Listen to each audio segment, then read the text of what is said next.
In the last video within this module, we talked about tying, where when you buy one good, you're then obligated to buy a second good or a related good from the company moving forward. And the example we used was like you buy a copy machine and then you're obligated to buy paper or toner or something moving forward.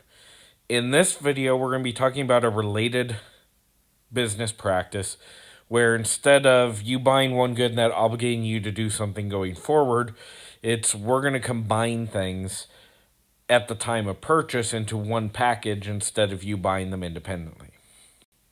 Okay, so this business practice, again, it's similar to tying, but we're calling it bundling, or it's called bundling. And it's the business practice of selling two or more products in a single package. So an example of this, like a home theater system, you buy in a package, so you get speakers, you get the receiver, you get all that stuff, as opposed to buying each part individually. You could think of combo meals at fast food, all kinds of things fit this bundling where everything is combined in fixed proportions. So you get one of this and two of that and three of this, and it's one bundle all put together. Whereas tying, it was you buy the printer and then going forward you're obligated to buy paper, but there may or may not be any requirements on how much paper you use. It's just when you do need paper, you must buy from them. So this is a little more fixed in terms of what it looks like, and it's at the time of the sale itself that this package is put together, rather than tying where you buy something and then you're obligated to do something moving forward. So an example I like to use for this, just because at least one element of it is kind of obscure and I almost find humorous, as opposed to, talking stereo systems or something like that. So in the 50s and 60s, when TV just first started getting traction within the home, networks wanted to air old Hollywood films as part of their television programming. And the distributors, so these are the big producing companies, owned the rights to these films, and they would sell the rights for a fee to local TV stations. It's not too dissimilar now, but there's obviously a lot more stations and that sort of stuff now. However, it turns out when they did this back then, they almost never sold the films individually. They sold them in packages. So my favorite example was they took Casablanca, historic classic film that lots of people would want to watch when they put it on TV, and they paired it with something called Gorilla Man. So they take one film that's really popular and all the networks would want to air, and they pair it with something where they're not going to get a ton of network traction on it. Okay, so to think about what this would look like or why they would do this, so let's say we get two stations, Station A and Station B, and we've got two films. So X might be Casablanca and Y might be Gorilla Man. So the stations are willing to pay a lot more for the popular film as opposed to the less popular film. So if they're looking at this, they then sit here and they say, okay, we can charge, if we look at film X here, if we charge $8,000, Station A will pay it. If we charge $7,000, both stations would be willing to pay it. So if we charge $7,000, we can sell to two stations. So 2 times 7, we'd make 14. And then they look at film Y, and so this is considering that they're doing this separately. If we look at film Y, I can sell it for $3,000 and sell to one station, or $2,500 and sell to both. So I can sell 2 times 2.5. So there's another 5. So I'd make 19,000 in profit here. So 19 would be my profit. Okay, but consider what would happen if they can bundle things. If they can't bundle things, they're at 19. What if they can? If they can bundle things, they can take and combine the value that each network has for both of the movies, rather than treating them as two separate things. And we would end up with something that looks like what's on the next slide. And we want to compare it to this 19 in terms of profit. Okay, so if we bundle things, then then we can sell the package combined for 10,000. And if you think about that table, the firms differed in terms of how much they were willing to pay for each film individually. So like Station A was willing to pay 8,000 for film X, but only 2,500 for film Y. Well, combined they'd be willing to pay 10,500 for the two. And then the other Station B, was willing to pay 7 grand for film X and 3,000 for film Y. So they were willing to pay 10,000 for the two combined. So we can charge a price of 10,000 for the combination, and both would buy it because it exceeds the value that they place on the bundle, and you'd make 20, which is greater than what we said you'd make by selling them individually at 19 each. So you can leverage one popular with one less popular, but you can combine how much they value the two at, and you can leverage that into extra profit. Okay, so when you do it unbundled, the highest price that you can charge is the lowest valuation that either station put on it. So assuming you want to sell to both, which, we've talked before and we'll talk again about maybe only wanting to serve one group. But if you want to serve both groups, the highest price you can charge is the lowest value. So for Film X, one valued it at 8, the other valued it at 7. So you price at 7 to sell to both instead of pricing 8 and only selling to one. And the same thing, or at least, analogous with its own prices for Film Y. When the products are bundled, the highest bundle price is the minimum of the sum of the valuations, not just each individual valuation, and that's where you're getting this extra profit.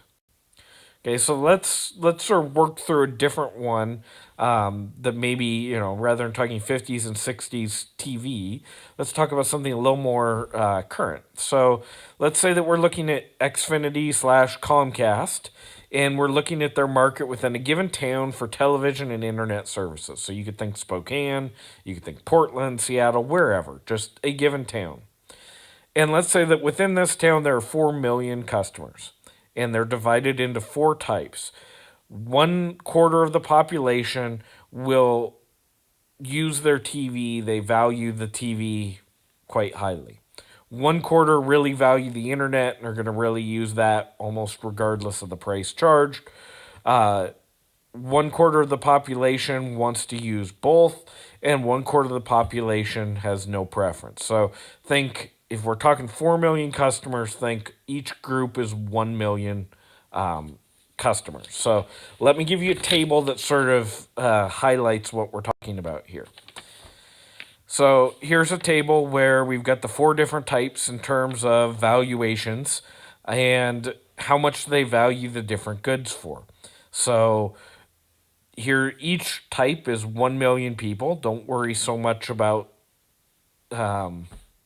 their preferences. Just think of each group as 1 million, and this gives their values of the different goods. So if Comcast is looking at this and trying to figure out, well, what can I do? They're going to ask themselves, well, if I charge a price of 30, how much am I going to earn for TV? We're talking TV specifically. If I charge a price of 30, all 4 types value the TV service at least 30. So if I charge 30, I'm going to sell 4 million. So 4 times 30, and I'm going to make 120 million. If I charge 40, I'm going to only sell to 3 million times 40, but I would still make 120.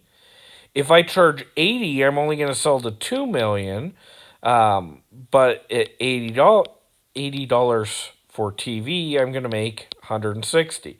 So they're going to choose to sell it for $80 for TV. They're not going to service this group or that group.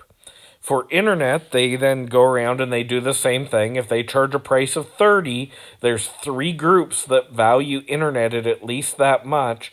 So 3 million customers times 30, so they'd get 90. If they charge 40, there's only two groups that would buy that. So 2 times 40, making a mess of that, which is 80. If they charge 60, they'll only sell to the 1 million customers that value that. And if they charge 20, they'd sell to all 4 million customers times 20, so there's 80. So they're best off charging a price of 30, selling to three groups, and not selling to that group. Okay? Now the question is, can we devise a bundle that does better than that? Because right now they're going to make 160 in TV, 90 in internet, and their total profit would be 250. So the question is, can we do better than that? Okay, well, let's think about these four types, and let's think about how much they would pay for a bundle that is TV plus internet. Okay, so if we go TV plus internet, this group would be willing to pay 110. This group would be willing to pay 120. This group would pay 100, and this group would pay 50. So then they go through that same process of, what price do I charge? Well, if I charge 50 for the bundle, I'm going to sell to all four types. So I'd get 4 million customers times 50, so I'd get $200 million. If I charge a price of 100, I'm only going to sell to three types, so 3 times 100 is 300. If I sell for 110, I'm going to get 2 million customers, so 2 times 110 equals 220. And if I charge a price of 120 for the bundle, I'm going to sell to 1 million customers, so 1 times 120.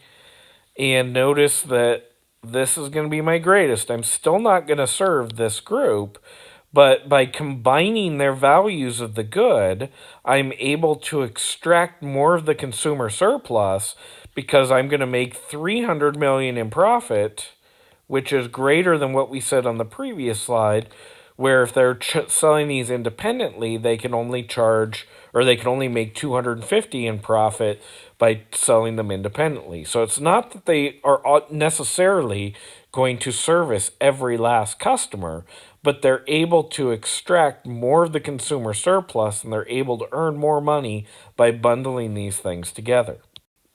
Now, we talked about predatory conduct with tying. We used the National Park Service and Alcatraz tours as an example. That also is relevant here.